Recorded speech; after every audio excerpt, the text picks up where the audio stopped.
impress eləməliyəm qarşı tərəfi. Bunun üzərinə. Ondan sonra yenə də gəlim mentora.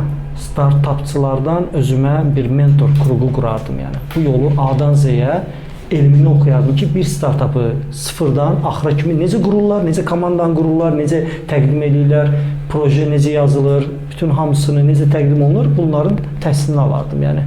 Amma ondan sonra da bir dənə şey nəzərə alardım ki, mənim uğur qazanmağım %1-dir, %1%. Və həyatımı bu alınsa, bu olacaq həyatımda, alınmasa da bu olacağı hər iki tərəfdə hazırlayardım özümü. Ruhdan düşməmək üçün. Yəni, belə yanaşardım. Amma özüm belə tərəfdarı deyiləm. Biraz heyfim gəlir ona zaman, bu coğrafiyada ona ayrılan zamana. Çünki axırda izləyirəm də sadəcə kənara gələcəkləri. Deyirəm, nə oldu? Olacaq. Deyirəm, tamam elə, mən də izləyirəm. Gəl məni niprav çıxar da, yəni gəl mənə kapak ol. Yəni, de ki, gördün, oldu yəni. İzləyirəm, görürəm, olur, yəni təəssüf. Tamam. Və ya bizdə indi mümbit ortamdır. Məsəl üçün, yüksəliş müsabiqəsi var. Eşitmisiniz? Azərbaycandakı bütün potensial, özünü potensialı sayırsansa, dövlət hər ildə bir dəfə yüksəliş müsabiqəsi keçirir. Sən ora müraciət edirsən, müxtəlif mərhələlərdir. Müxtəlif mərhələlərdən keçəndən sonra, əgər axıra kimi gəlirsənsə, dövlət nəzdində sənə bir iş verilir. Şəxsi inkişaf sektorundasınsa, sənə şəxsi inkişaf, xoş gedik, gəlin.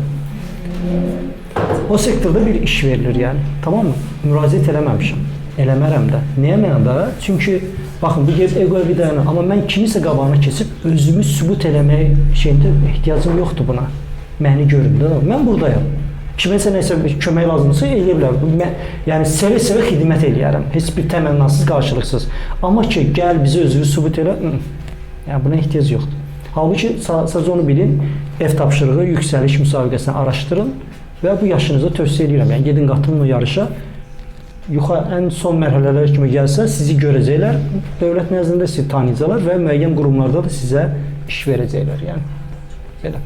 Çünki o qurulub ki, Azərbaycandakı potensial insanları kəşf etmək və onlardan faydalanmaq üzərinə qurulmuş bir sistemdir. Adı yüksəliş. Yüksəl iş. O demək. Bildiğim qədərilə orada yüzdə görünən nazirlər, qaidilərlə mentorluq edir. Bəli. Yəni, yaxşı yerlər gəlib çıxırsan. Yəni, belə deyək. Sonra deyil. Nə? Deyirəm, orada çıxırsan, sonra deyəcəklər ki, dayılar orada var. Qoy desinlər. Hələ də deyirlər ki, bu Pərvizin bəxti gətirdi, getdi oralara, bu Pərvizin şansı gətirdi, qoy desinlər. Yəni, tamam. Hələ də bir qohum, əmi cizi gəlir, atamla vurur, biraz içəndən sonra deyir ki, Əmr, sən demədin də bu uşağın içəmatı düzəltdin sən ora. Deyərdin, biz də bizim uşağı düzəldik, yəni, hələ də. Yəni, boş ver. Tamam. Növbəti suala keçək. Hal-hazırda sizi cəlb edən fəaliyyət göstərdiyiniz və ya da göstərmək istədiyiniz hansıdır? Maraqlı sual.